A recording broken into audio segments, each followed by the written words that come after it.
Hello and welcome जी, मैं हूं आपका दोस्त सीए सतीश अनेजा और आज हम आगे अपने कॉन्सेप्ट को कर रहे हैं। कल तक हमने कर लिया था कमर्शियल बैंक्स वाला, अब हम आगे बढ़ते हैं और आज मैं आप लोगों के लिए इसको रिकॉर्ड कर रहा हूं, ठीक है जी, क्योंकि रिकॉर्डिंग में हमारा थोड़ा सा समय बचेगा, लाइव में हमारा समय थोड़ा ज्यादा जाता है, ठीक है। जिन चीजों को हम लाइव डिस्कस करना चाहेंगे उनको हम लाइव किया करेंगे, जिनसे आपका फायदा हो सके, मतलब आपके डाउट्स लेने के लिए हम लाइव आ जाएंगे। तो आज हम इस टॉपिक को अभी कंप्लीट कर देंगे ताकि कल से हम कुछ नया शुरू करें और जल्दी जल्दी हम सिलेबस की तरफ भी बढ़ें। और लाइव हम ऐप में भी आ सकते हैं, यूट्यूब पे भी आएंगे, तो हम लाइव कनेक्ट होते रहेंगे।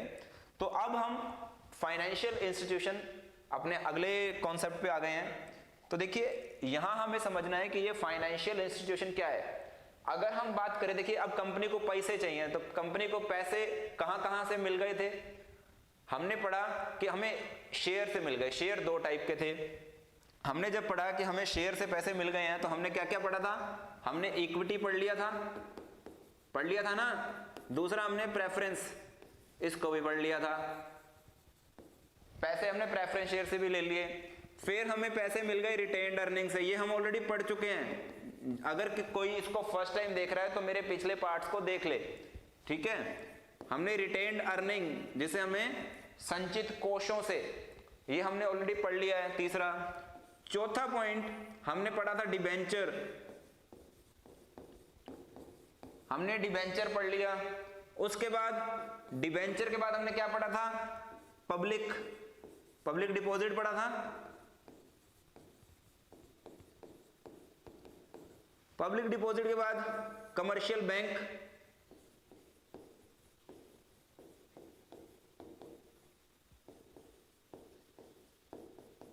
ये हम ऑलरेडी पढ़ चुके हैं, ठीक है। कुछ बातें मैंने आपको जैसे बताया, उसके अलावा आपको हमारी बुक्स में मिलने वाली है जो आपको पढ़नी है, ठीक है। क्योंकि हर चीज आपको वीडियोस में नहीं हो सकती, बुक के अंदर वो चीजें और ऐड होके आएंगी, क्योंकि बुक में तो क्या होगा, इन डेप्थ होगा। तो ये चीजें हम ऑलरेडी पढ़ चुके हैं। अब आए हम फाइनेंशियल इंस्टीट्यूशन की तरफ। फाइनेंशियल इंस्टीट्यूशन का क्या मतलब है, सीधा सा समझिए। बैंक तो बैंक है, फाइनेंशियल इंस्टीट्यूशन मतलब LIC लाइफ इंश्योरेंस कॉर्पोरेशन, ठीक है, या फिर IDBI, मैं यहां लिख रहा हूं IDBI। अब ये लोग क्या है, ये लोग का मतलब ये कॉर्पोरेशन क्या है, ये काम क्या करते हैं, ये भी पैसा देने का काम ही करते हैं, ये भी पैसा देने का काम ही करते हैं, ठीक है। अब इनके कुछ फायदे कुछ नुकसान। अब इसमें फायदे क्या है, ये लॉन्ग टर्म पैसा भी दे देते हैं, मतलब LIC क्या करती है, हैवी अमाउंट 10-10 साल के लिए भी दे देती है आपको, या इससे भी लंबे टाइम के लिए, ठीक है।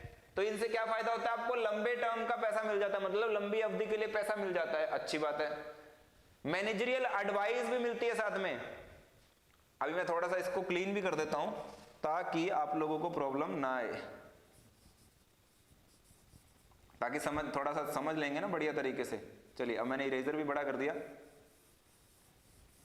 एक मिनट। तो देखिए मैनेजरियल एडवाइस का क्या मतलब था यहां पर। अब ये क्या होता है, LIC ना सिर्फ पैसा नहीं देती है, ये एडवाइस भी देती है। सर एडवाइस किस तरह की, देखिए LIC क्या करती है, जब ये लोग किसी कंपनी में पैसा लगाते हैं तो अपना ना कुछ 1-2 लोगों को उसके बोर्ड में बिठा देते हैं। अब जब वो बोर्ड में बिठाते हैं ना, किसी लल्लू पंजू को नहीं बिठाते। सर लल्लू पंजू, वाह बिल्कुल ठीक बात है। लल्लू पंजू का मतलब आप ये समझिए, वहां पे पढ़े लिखे जिनको समझ होती है ऐसे लोगों को बिठाया जाता है, जिनको बिजनेस का सेंस होता है, ठीक है। अब वैसे लोग जब होंगे बोर्ड में तो वो कुछ सलाह भी देंगे, तो इससे कंपनी को ओवरऑल फायदा होता है, ठीक है जी। समझ आ रहा है फायदा कैसे होता है, हाँ सर आगे बढ़े, हाँ जी। तो देखिए अब उसके बाद क्या होता है, इजी इंस्टॉलमेंट, मैनेजरियल एडवाइस मिल जाती है उनको, उनके मैनेजमेंट में बिठाया जाता है ताकि थोड़ा सा बिजनेस बढ़िया चले, क्योंकि LIC का भी तो होता है ना, कहीं पैसा डूब गया तो हमारे लिए दिक्कत आ जाएगी। अब इजी इंस्टॉलमेंट, अब क्या होते हैं, ये जैसे LIC है, ठीक है, IDBI है, तो ये लोग क्या करते हैं, इंस्टॉलमेंट सेट कर देते हैं आपके अकॉर्डिंग बढ़िया तरीके से, क्योंकि इन्हीं के हाथ में है सारा कुछ, ठीक है। इजी अवेलेबिलिटी, यहां पर इनका कहना है, किताब वालों का कहना है, इजी अवेलेबिलिटी का मतलब कि उतनी प्रॉब्लम नहीं होती जितना उनको शेयर इशू करने में होती है, उतनी प्रॉब्लम नहीं होती उनको जितना प्रेफरेंस शेयर डिबेंचर के लिए कानूनी पछड़े, सेबी से परमिशन, सरकार से परमिशन और पता नहीं क्या क्या, ठीक है, बोर्ड से परमिशन। तो कहते हैं नहीं, इजी अवेलेबल हो जाता है, ठीक है। अच्छा जी, अब इसकी लिमिटेशंस क्या हैं? मतलब इजी अवेलेबिलिटी किसके लिए फायदे की बात है? कंपनी के लिए कि हाँ भैया हमें पैसा जल्दी मिल जाता है। लिमिटेशंस क्या हैं, डिमेरिट्स क्या हैं? थोड़ा टाइम कंज्यूमिंग है, समय अधिक ले लेते हैं, बाकी सोर्स में कहते हैं थोड़ा समय कम लगता है। तो यहां पे आपको एक कंपैरिजन देखना है, ठीक है, इजी अवेलेबिलिटी। और अब इसमें कंफ्यूज नहीं हो जाना कि सर इजी अवेलेबिलिटी, अब इजी अवेलेबिलिटी हो सकता है कानूनी जो आपको रिक्वायरमेंट होती है उसके पछड़े में उसकी कंप्लायंस कम देनी पड़ती है, ठीक है, but more time consuming, but उससे ज्यादा टाइम लगता है। आप समझना यहां पर तो क्या है कि हमें कंप्लायंस कम करनी है, तो इसीलिए इजी मिल गया। शर्तें कम है, यहां पे हिंदी में लिख देता हूं, शर्तें कम है। तो यहां पर क्या है, शर्तें तो कम है, ये फायदे की बात होगी, पर समय बहुत लगता है, लोन मिलने में समय बहुत लगता है, ठीक है। रिस्ट्रिक्शंस, वही बात है कि रिस्ट्रिक्शंस कई जगह ये लोग क्या करते हैं, रिस्ट्रिक्ट करते हैं आपको, क्योंकि मैनेजर बिठा दिया आपके सर पे, तो वो आपको बार बार टोकेगा। वो क्या करेगा, रोकेगा, टोकेगा, कहेगा ऐसा करो ऐसा ना करो, तो ये बड़ी प्रॉब्लम होती है, ठीक है जी। तो ये इसके फायदे नुकसान। आगे बढ़ते हैं अपने। अब वेलकम बैक फ्रेंड्स। तो अभी हम देख रहे थे इंटरनेशनल सोर्स ऑफ फाइनेंस। अब इंटरनेशनली भी आप पैसा ले सकते हो, ठीक है।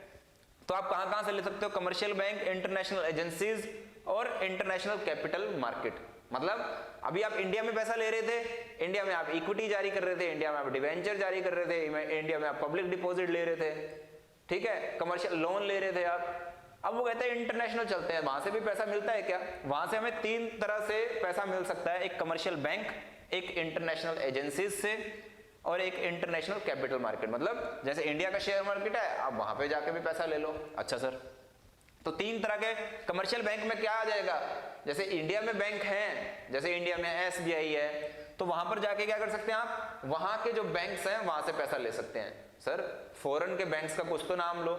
आपने जापान बैंक का नाम सुना होगा जो बहुत ज्यादा इन्वेस्टमेंट करता है, ठीक है। आपने चाइना का बैंक बहुत ज्यादा पैसा लगा रहा है, लोगों को दे रहा है। स्टैंडर्ड चार्टर्ड बैंक, ठीक है, वो आप देख सकते हो, अब लिख लो स्टैंडर्ड चार्टर्ड बैंक।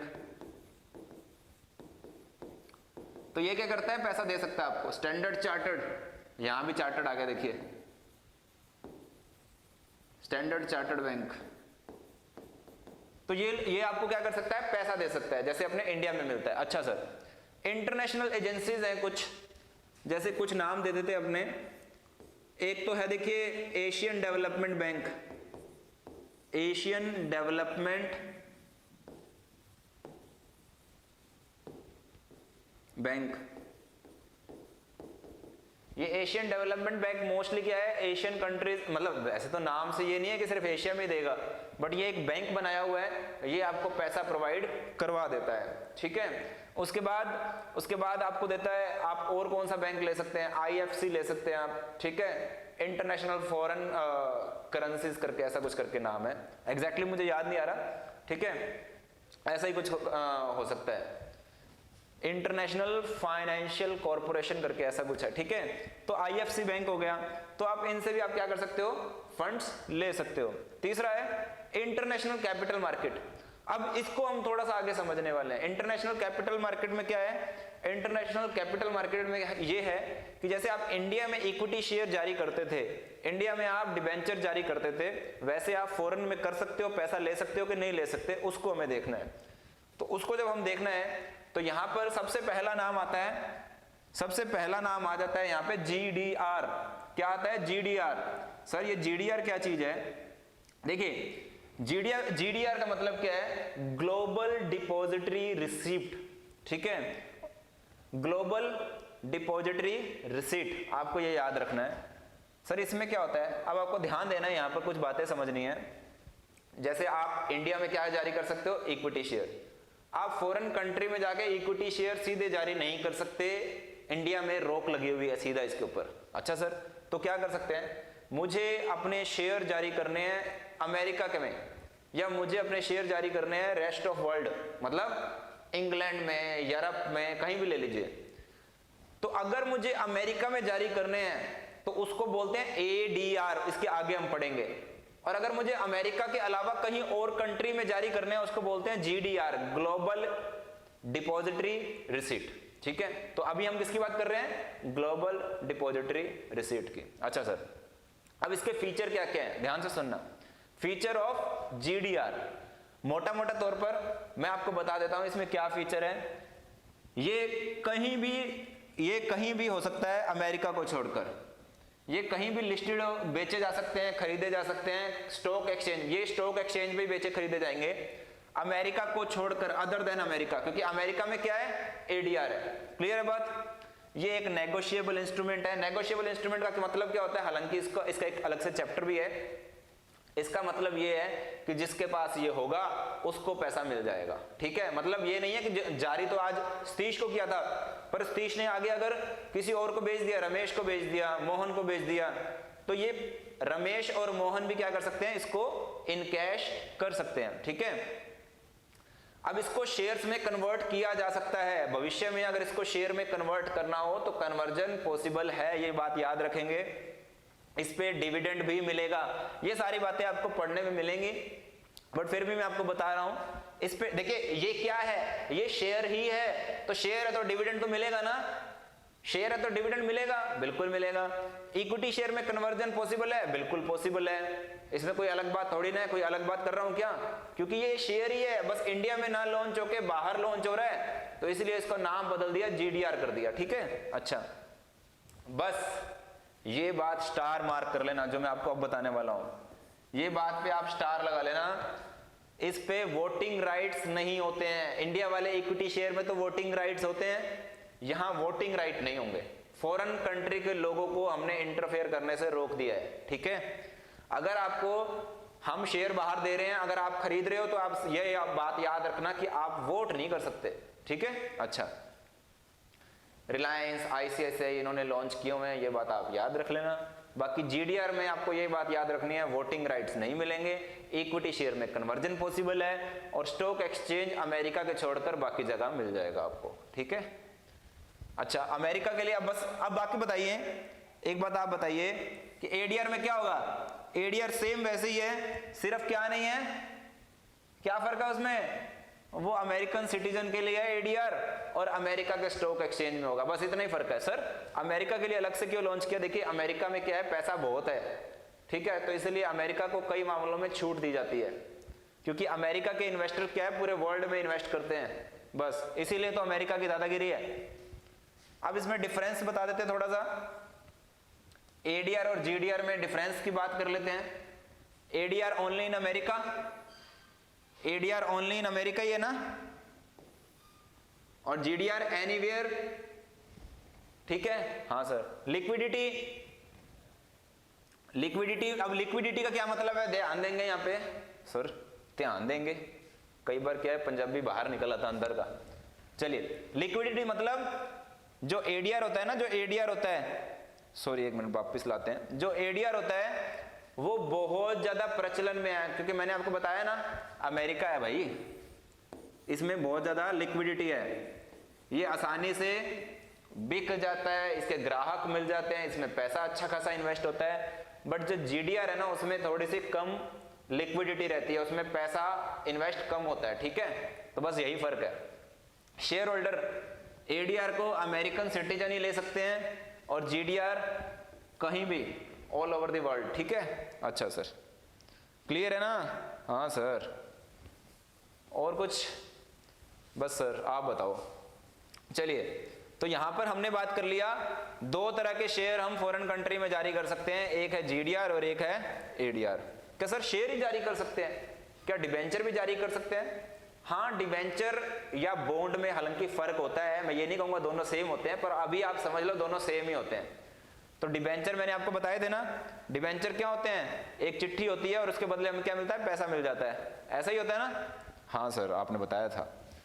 तो देखिए, अगर हम फॉरेन कंट्री में अगर हम फॉरेन कंट्री में अपने डिबेंचर जारी करना चाहते हैं उसको बोलते हैं फॉरेन करेंसी कन्वर्टिबल बॉन्ड। उसको क्या बोलते हैं? फॉरेन, अरे बाबा यार भूल क्यों जाता हूं मैं, foreign currency convertible bond, FCCBS।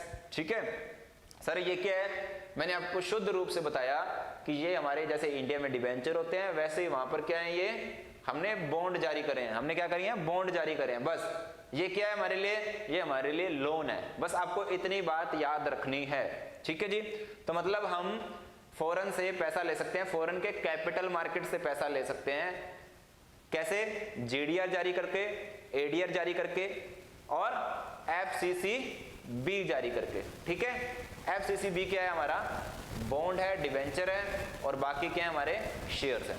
अच्छा सर, समझ गए? अब आगे बढ़े? बस बस बस, चैप्टर खत्म जी, खत्म। अब तो बस आखिरी सांसें गिन रहा है चैप्टर। अब जब हम फॉरेन की बात कर ही रहे हैं, फॉरेन कैपिटल मार्केट की बात कर रहे हैं, तो एक बात हमें और कर लेनी चाहिए। सर वो क्या? हम पैसा बाहर लेने जा रहे हैं तो बाहर की कंट्री भी इंडिया में पैसा लेने आ सकती है। बाहर की कंट्री नहीं, सॉरी, बाहर की कंपनीज भी इंडिया में पैसा लेने आ सकती है। बात तो सही कर रहे हो सर, क्या ऐसा होता है? हाँ होता है ना। बहुत सारी कंट्रीज इंडिया में भी लिस्टेड है, इंडिया में भी क्या करती है? अपने शेयर बेचती है। अच्छा, उसको क्या बोलते हैं? IDRS। याद रखना, उसको क्या बोलते हैं? IDRS। उसको क्या बोलते हैं? IDRS, Indian depository receipt. जब मैं अमेरिका में जारी कर रहा था तो उसको क्या बोलते थे? अमेरिकन। जब मैं ग्लोबल में जारी कर रहा था तो ग्लोबल मतलब अदर देन अमेरिका। तो अगर कोई बाहर का इंडिया में आके जारी करेगा तो उसको क्या बोलेंगे? IDRS। ठीक है, इंडियन डिपॉजिटरी रिसीट्स। अच्छा सर, सर ये क्या है? ये वैसे ही है, उन्होंने हमारे इंडिया में शेयर जारी करे, बस इतना ही है। ठीक है, ये लिखा हुआ है। कौन जारी करता है? फॉरेन कंपनी जारी करता है। कहां पे लिस्टेड होगा? इंडियन स्टॉक एक्सचेंज में, क्योंकि हमारे जाके अगर फॉरेन के स्टॉक एक्सचेंज में लिस्टेड हो रहे हैं तो उनके भी कहां होंगे? हमारे यहीं पे होंगे। अच्छा सर, ये एक से ज्यादा शेयर को भी रिप्रेजेंट कर सकते हैं। सर इसका क्या मतलब है? देखो मैं आपको बताता हूं। जैसे हमारे, ये बात दोनों के लिए समझना, यहां पर उन्होंने जारी किया एक IDR, मान लो किसी एक्स कंपनी ने, उसने जारी किया एक IDR 1000 रुपए का। ठीक है, इंडिया के स्टॉक एक्सचेंज में लिस्ट किया आज। अच्छा, पर एक IDR, उन्होंने एक IDR लिस्ट किया है, पर इसका मतलब ये नहीं है कि उसमें एक ही इक्विटी शेयर होगा। नहीं, हो सकता है उस कंपनी के 10 इक्विटी शेयर का उन्होंने क्या बनाया हो? 10 इक्विटी शेयर का उन्होंने इंडिया में एक IDR बनाया हो। समझ गए? इंडिया में जो IDR आया है उसकी कीमत रखी 1000 रुपए, पर इंडिया में वो एक IDR है, उसकी कंपनी में तो क्या है? 10 शेयर के बराबर उन्होंने एक IDR यहां जारी किया है। समझ गए? और हम भी ऐसा कर सकते हैं। हम भी क्या है, इंडिया में तो मान लो रिलायंस का शेयर क्या है? 1000 रुपए का है एक शेयर, पर वहां पर उन्होंने कितने का लॉन्च किया? इंडिया में लॉन्च का मतलब लिस्टेड किया 10,000 रुपए का, मतलब उसमें वहां का एक ADR इंडिया के 10 शेयर्स के बराबर वहां पे क्या हुआ है? लिस्ट हुआ है। तो ऐसा हो सकता है, ध्यान रखना। Same no right to vote. अब जैसे हमने वहां कहा था कि आपको वोट करने का अधिकार नहीं है, वो भी तो हमें कहेंगे ना, भैया आप पैसा तो इन्वेस्ट करो, वोट नहीं होगा वहां पे। अच्छा, और यहाँ पे क्या होगा? जैसे हम वहां पे पैसा लगा रहे थे ना, तो वहां पे फॉरेन करेंसी में था वो, मतलब अमेरिका में अगर लिस्ट हो रहा है तो वहां पर डॉलर में लिस्ट होगा, और सेम अगर वहां की कंपनी यहाँ करेगी तो उसको रुपीज में मिलेगा। ठीक है, अच्छा, तो ये चीजें आपको पढ़ने को मिलेंगी बुक के अंदर, बस इतनी चीजें थी। इसके बहुत फायदे हैं, बाहर की कंपनी वाले यहाँ पैसा जुगाड़ सकते हैं, और उसमें क्या फायदे होंगे आप खुद समझदार है ना। अब कोई स्टूडेंट ये कह सकता है, सर क्वेश्चन ना बाहर से आ गया। अच्छा, बाहर से क्या आया था? सर आपने ना इसमें ये नहीं पढ़ाया था कि ADR की ना क्या एडवांटेज है। अरे भैया, उसका कॉन्सेप्ट समझा दिया था ना, उसका कॉन्सेप्ट समझा दिया था। आप एक एक चीज, आप उम्मीद भी कैसे कर सकते हो कि एक एक लाइन, कंपटीशन एग्जाम है, आपको लॉजिक समझ में आना चाहिए, आपको मैक्सिमम कॉन्सेप्ट करने चाहिए, आपको मैक्सिमम MCQs कर लेने चाहिए, बट कॉन्सेप्ट तो किया था ना, तो खुद भी तो दिमाग लगाना था। कई बार ऐसे ऐसे काम करते हैं आप लोग, समझ रहे हैं? अब मैं जब इसकी एडवांटेज बता रहा हूं तो क्या मैं उसकी एडवांटेज साथ में नहीं बता रहा? अगर बाहर की कंट्री वालों का इंडिया में ऐसा है तो इंडिया की कंट्री वालों का तो बाहर वैसा ही होगा, क्योंकि हम लोग ग्लोबलाइजेशन के वर्ल्ड में रहते हैं। समझ गए? तो ये बात ध्यान रखनी है आपने। अच्छा, नियम कायदे हर कंट्री पे एप्लीकेबल होते हैं। तो वही कि यहाँ पे अपॉर्चुनिटी मिल रही है बाहर की कंट्री वालों को, और इंडिया में लिस्ट होंगी तो इंडिया वाले शेयर बाहर जाके फॉरेन करेंसी में तो लिस्ट होंगे। बाहर जाके अगर मैं कहूँ कि मैं नैस्डैक पे, जो शेयर मार्केट में है, नैस्डैक पे अपना शेयर जाके लिस्ट करता हूँ और मैं रुपीज में करूंगा, अरे वहां के लोगों के पास डॉलर हैं, समझ रहे हो। अच्छा सर, बस बाकी चीजें नॉर्मल हैं, इसमें कुछ समझने वाली बात है नहीं। समझ आ गई ना? नहीं आई तो दोबारा से सुन लेना इस वीडियो को, ठीक है। अच्छा सर, अब ये एक और नई चीज आई है। अब मुझे क्या है, फटाफट से ना कुछ टॉपिक और करने हैं, फटाफट से, उस पर ज्यादा टाइम नहीं लगाएंगे। अब ये इंटर कॉर्पोरेट डिपॉजिट क्या है? इंटर कॉर्पोरेट, बस इतना सा समझिए। अब आपको बहुत सारे कॉन्सेप्ट समझ में आ गए हैं, बाकी मिलते जुलते हैं। इंटर कॉर्पोरेट में क्या है, देखो दो कंपनीज हैं, ए और बी। अब ये कंपनी आपस में क्या करती हैं, पैसा एक दूसरे को देती हैं। बस ये एक दूसरे के पैसा देती हैं। ए कंपनी ने बी कंपनी के पास अपने 10 करोड़ रुपए उसको दिए हैं, ठीक है, उसको बोलते हैं इंटर कॉर्पोरेट डिपॉजिट्स।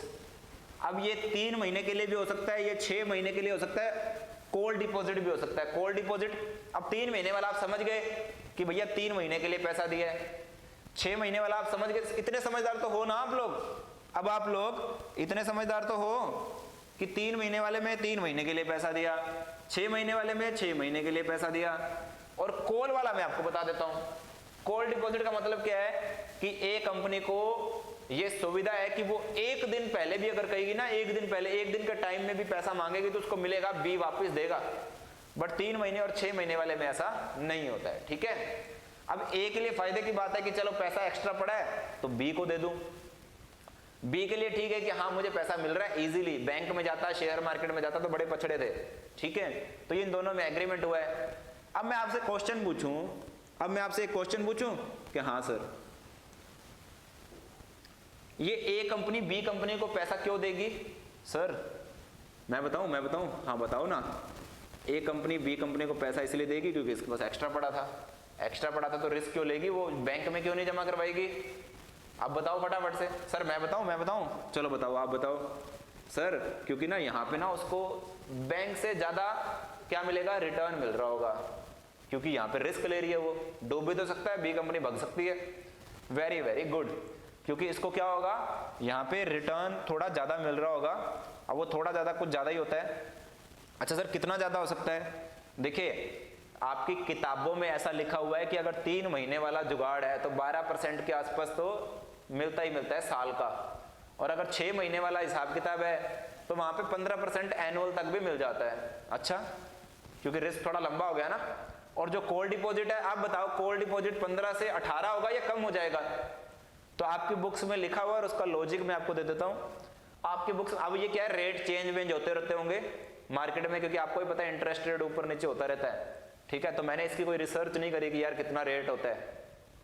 तो किताबों में ये लिखा हुआ है कि 10% तक कॉल डिपॉजिट पे मिलता है। अब सर कम क्यों मिलता है वो बता देता हूं मैं आपको।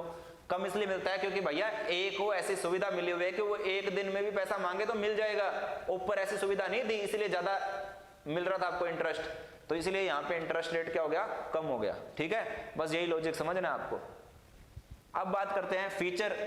आईसीडीएस के क्या फीचर हैं? 2 कंपनियों के बीच में शॉर्ट टर्म डिपॉजिट है, ठीक है। शॉर्ट टर्म डिपॉजिट ही है ना, 1 साल से कम का है।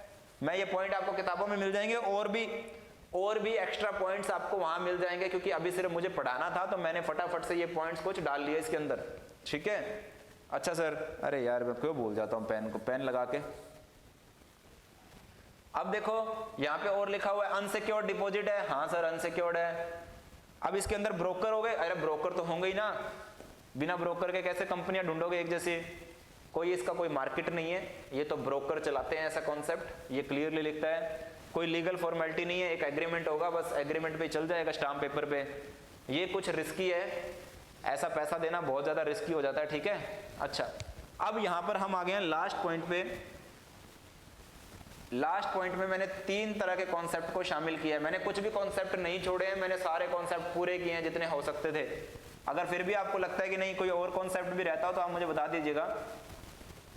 यहां पर मैं अब बात कर रहा हूं आपके साथ ट्रेड क्रेडिट की। यहां पर मैं आपके साथ क्या बात कर रहा हूं? ट्रेड क्रेडिट के। सर ये ट्रेड क्रेडिट क्या चीज है? एक मिनट। ट्रेड क्रेडिट का मतलब होता है, जैसे मैं गया, ट्रेड क्रेडिट का मतलब क्या है? व्यापार में व्यापारिक साख, मैंने आपको शायद बताया भी था। क्रेडिट का मतलब, ट्रेड क्रेडिट में ये चीज होती है कि मेरी ना इमेज बहुत अच्छी है, मेरी इमेज बहुत अच्छी है मार्केट में, तो मुझे लोग क्या है इजीली पैसा दे देते हैं। अभी जैसे मैं मार्केट में माल लेने गया ना, मैंने स्टूडियो लगाना था, तो मेरे दिल्ली वालों के साथ नेहरू प्लेस में अच्छी जानकारी है, तो उन्होंने क्या किया, मुझे एक सेटअप दे दिया स्टूडियो का, इसकी मैंने पेमेंट कर दी, मुझे दूसरे स्टूडियो का पैसा, दूसरे स्टूडियो का सामान दे दिया कि सर कोई बात नहीं 30 दिन बाद पैसे दे देना, 60 दिन बाद पैसे दे देना, ठीक है। उसको बोलते हैं ट्रेड क्रेडिट, ठीक है, उधारी। आप सुनते ही हो रोज उधारी पे तो काम चल रहा है। ये क्यों देते हैं? व्यापार को बढ़ाने के लिए। इसके फायदे भी है, नुकसान भी है, ठीक है। वो फायदे नुकसान हमें पढ़ने हैं। अब फायदे क्या क्या होंगे? मेरे जैसे को दूसरा स्टूडियो लगाने के लिए अभी पैसों का जुगाड़ करना पड़ता, पर मुझे जरूरत थी तो मेरा काम इजीली हो गया, मुझे इजीली फंड मिल गए, मुझे बैंक के पास नहीं जाना पड़ा, मुझे कोई ब्याज नहीं देना पड़ा, तो वो मेरा फायदा होगा, ये फायदों में मिलेगा आपको। अब नुकसान क्या है? अब नुकसान ये है, कई बार ना बहुत ज्यादा लोग उधारी ले लेते हैं क्योंकि इजीली मिल रहा है, वो दिमाग नहीं लगाते यार मिल रहा है तो ले ले एक बार, पर उससे क्या होता है बहुत ज्यादा प्रेशर आ जाता है, बहुत ज्यादा नुकसान होने के चांसेस हैं, क्योंकि उधारी मिल रही थी तो मैंने ले लिया पर मेरा यूज नहीं हो रहा। दूसरा, सामने वाले का क्या नुकसान है? पैसे डूब सकते हैं, रिस्क ज्यादा है, इसमें कोई गारंटी वारंटी थोड़ी ना है, समझ रहे हो। फायदे भी है, नुकसान भी है। फायदा क्या था? जिसको बेचना है माल उसकी सेल बढ़ के आ जाती है, उसकी सेल ज्यादा हो जाती है। और नुकसान क्या है? नुकसान मैंने आपको ऑलरेडी बता दिया। तो यही नुकसान फायदे आपको समझने थे। यहीं पे यही लिखा हुआ है कि क्रेडिट इजीली मिल जाता है, पर तो क्रेडिट का इजीली मिलने के चक्कर में क्या होता है, डूबत भी बहुत ज्यादा हो जाती है। तो बस ये कुछ पॉइंट आपको समझने हैं, ये आपको बुक में मिल जाएंगे, ठीक है। क्योंकि मुझे अभी टॉपिक को कंप्लीट करना है, ऑलरेडी मैं आपको एक एक चीज बहुत बार समझा चुका हूं। अब यहां पर जो कॉन्सेप्ट है फैक्टरिंग, फैक्टरिंग क्या होता है सर? पूछोगे नहीं क्या? सर हाँ पूछेंगे ना, आप बिना पूछे बता देते हो सर, तो पूछने की जरूरत ही नहीं लगती हमें। बात तो सही है। ये 3 कॉन्सेप्ट मैं आपको और बता रहा हूं यहां पर, फटाफट से बताऊंगा ये भी। फैक्टरिंग क्या है? हिंदी में इसको पढ़ोगे तो आड़त। फैक्टरिंग क्या है? आड़त, ठीक है। अब आड़ती आपके मंडी में आसपास दिखते ही होंगे आपको कि हाँ सर दिखते हैं। वो क्या करते हैं, किसानों को ना क्रेडिट दे देते हैं उधार, और कहते हैं जब तेरा पैसा आएगा ना, जब हम तेरा माल खरीद के बेच देंगे आगे सरकार को या किसी भी मंडी में, तब हम उसमें से काट लेंगे, ठीक है। तो उसको क्या बोलते हैं? फैक्टरिंग बोलते हैं। इंग्लिश में फैशनेबल नेम है फैक्टरिंग, हिंदी में बोलते हैं आड़त। अभी तक मैं आपको बताऊं, जब मैं सीए में पढ़ता था ना फैक्टरिंग फैक्टरिंग, बट जब मैंने इसका हिंदी मतलब पढ़ा ना तो इसका मतलब था आड़त। मैंने कहा यार वो तो हमारे गली नुक्कड़ पे बैठे हुए आड़ती है, ठीक है, हर गांव में बैठे, हर मंडी में बैठे हैं। तब समझ में आया कि यार ये प्रैक्टिकली नहीं आड़तियों को फैक्टरिंग बोलते हैं, ठीक है। ये 2 तरह की आड़त होती है। अब ये आड़तिये करते क्या है? अब आड़तिये क्या करते हैं, आप ये क्या करते हैं, आपका बिल डिस्काउंट करते हैं। अब आपको पढ़ना क्या है, ध्यान देंगे यहाँ पर। आपकी किताबें क्या कहती है? देखो किताबों में तो ऊट पटांग क्या पता नहीं लिखा होता है, ठीक है, हम उसको ईजी करके आपको देंगे। अब फैक्टरिंग क्या होता है? रिकोर्स और नॉन रिकोर्स, 2 तरह की फैक्टरिंग होती है सर, रिकोर्स और नॉन रिकोर्स। जी हाँ, रिकोर्स फैक्टरिंग का मतलब ये होता है कि इसमें मैंने आपको कहा कि आप अपना बिल दे दो मुझे, और मैं क्या करूंगा आपको, मैं आपको रिकवरी करवा के दे दूंगा, ठीक है। बस इसमें एक चक्कर ये था कि रिकोर्स फैक्टरिंग थी। रिकोर्स फैक्टरिंग में मैं ये गारंटी नहीं लेता कि आपके जो पैसे डूबेंगे वो मैं भुगतूंगा, नहीं। रिकोर्स में डूबत नहीं भुगतता आड़तिया, पर नॉन रिकोर्स में डूबत क्या होता है, भुगतता है। वो मैं कहता हूं नहीं, अगर डूबत भी हो गई ना उस पैसे में तो वो मैं भुगतूंगा, मैं तो आपको पूरे ला के दूंगा। तो इसमें क्या करता है, फैक्टरिंग का मतलब ये है कि मैं आपसे पैसे रिकवर करवाऊंगा, ठीक है जी, मैं पैसे रिकवर करवा के दूंगा, आप तो फ्री हो जाओ, आप तो फ्री हो जाओ, आपको कोई टेंशन नहीं लेने, बस यही होता है। अच्छा जी, अब इसके कुछ फायदे और नुकसान है। फायदा यह है कि इजी रिकवरी है। मुझे पैसे लेने थे मार्केट से तो मेरे लिए काम आसान हो गया, मेरे लिए काम आसान हो गया, और मैं सिर्फ काम में ध्यान दे सकता हूं, क्योंकि पैसे लेने का काम कौन कर रहा है, आड़तिया। पैसे रिकवर कौन करके देगा, आड़तिया, ठीक है जी। पर इसके कुछ नुकसान भी है। नुकसान क्या है, मुझे कमीशन देना पड़ेगा, और कमीशन मोटा देना पड़ता है, कमीशन मोटा देना पड़ता है। और दूसरा नुकसान क्या है, कोई संपत्ति में गिरवी नहीं रखता, कोई संपत्ति मैं गिरवी नहीं रखता, ठीक है। ये इसका नुकसान है, क्योंकि अगर कोई संपत्ति गिरवी नहीं है, किसी चीज पे चार्ज नहीं है, तो नुकसान हो जाएगा, क्योंकि गिरवी कुछ था ही नहीं। तो ये फैक्टरिंग है, बस इतना सा है। बाकी आपको बुक्स में इसको मिल ही जाएगा, आपको वहां पे आराम से पढ़ लीजिएगा। और फिर भी ना समझ आए तो आप मुझे कहिएगा, मैं दोबारा से इसको एलोबरेट भी कर दूंगा। अब बात करते हैं कमर्शियल पेपर। अब बात करते हैं कमर्शियल पेपर। कमर्शियल पेपर क्या है? सबसे पहले तो ये ध्यान रखना है, ये शॉर्ट टर्म फंड्स के लिए है। ये क्या है? शॉर्ट टर्म फंड्स के लिए, शॉर्ट टर्म के लिए है। 7 दिन से 364 दिन के लिए ये अवेलेबल होता है। 7 से 364 दिन मतलब 1 साल से कम के लिए, ठीक है। अब इसका फायदा क्या है? कमर्शियल पेपर क्या है? एक टुकड़ा ही है, बस एफडी का टुकड़ा है और कुछ नहीं है। अब मेरिट क्या है? इजी फंड्स मिल जाते हैं। नुकसान क्या है? शॉर्ट टर्म के लिए है, ठीक है जी। अच्छा सर, मैं थोड़ा सा फास्ट इसलिए चल रहा हूं क्योंकि ये ऑलरेडी मैं आपको बहुत सारी चीजें समझा चुका हूं ना, तो इसमें उलझते नहीं रहना है, हमें इसमें उलझते नहीं रहना है। अब लास्ट एक पॉइंट रह गया, लीज फाइनेंसिंग। अब ये लीज फाइनेंसिंग क्या है? लीज फाइनेंसिंग होता है आपका किराया, मतलब जिस तरह से आप किराए पे चीजें नहीं लेते, उसी तरह से लीज फाइनेंसिंग है। अभी इसमें क्या होता है? लीज फाइनेंसिंग में लोअर कॉस्ट है। लीज फाइनेंसिंग आप समझ लेना, किराए पे मुझे किसी ने सामान दे दिया, ये सिर्फ सामान के लिए होता है, पैसे वैसे नहीं मिलते इसमें। मुझे उन्होंने सामान दे दिया कि सर आप सिर्फ हमें किराया देते रहना, सामान हमारा ही है, बस ऐसे समझ लो इसको, ठीक है। अच्छा जी, मेरिट क्या है? लोअर कॉस्ट, पैसे ज्यादा लगाने नहीं, सिर्फ किराया तो देना है। अभी मान लीजिए मैंने ये इतनी बड़ी बिल्डिंग लिया यहाँ पर गंगानगर में, अब मुझे सिर्फ यहाँ पे किराया देना है। 2 मिनट, मुझे सिर्फ इसका किराया देना है, मुझे ज्यादा पैसे नहीं देने। अच्छा, इस किराए पे मुझे जब मैं P&L में किराया डालूंगा तो मुझे टैक्स की छूट भी मिल जाएगी, और इतने ज्यादा कोई डॉक्यूमेंटेशन करनी नहीं पड़ती। तो ये कुछ फायदे की बातें हैं, आप समझ गए। टैक्स की छूट कैसे मिलेगी मैं ऑलरेडी बता चुका हूं, आप पिछले पार्ट्स में देखिए। ब्याज के लिए मैंने बताया था, सेम इसके लिए भी है, क्योंकि सेम P&L के डेबिट साइड में जब ये डलेगा तब ये ऐसा हो जाएगा। लिमिट्स क्या है? इसकी कुछ लिमिट्स हैं, सर्टेन रिस्ट्रिक्शंस हैं, इस पे कुछ लिमिटेशंस हैं।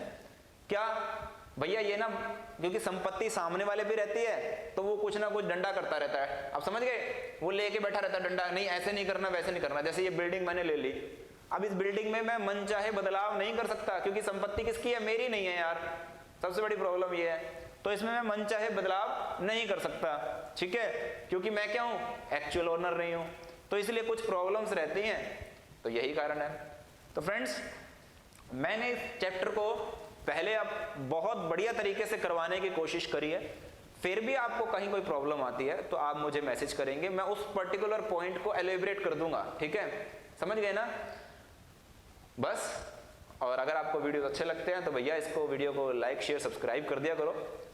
आप सब्सक्राइब नहीं करते हो यार, गलत बात है। आपको फ्री में हम लोग इतना अच्छा क्वालिटी कंटेंट देने की कोशिश करते हैं। हाँ, क्लास पसंद नहीं आई तो बात अलग है, बट अगर आप रोज क्लास देख रहे हो मतलब पसंद आ रही है तो शेयर करने में क्या जाता है, क्योंकि शेयर करोगे तो हमें लगता है कि नहीं आप हमारी केयर भी करते हो, जैसे हम आपकी केयर करते हैं, ठीक है। अब डिपेंड करता है, देखो हम तो आपकी केयर करते हैं, मेहनत कर रहे हैं, इतना लंबा चौड़ा सेटअप लगाया, आप हमारी केयर करते हो कि नहीं करते, ये अब आप पे है, ठीक है।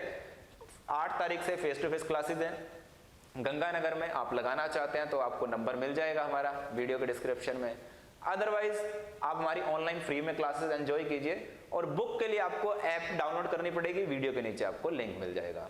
तो मिलते हैं नेक्स्ट वीडियो में किसी नए टॉपिक के साथ, तब तक के लिए टेक केयर, बाय बाय।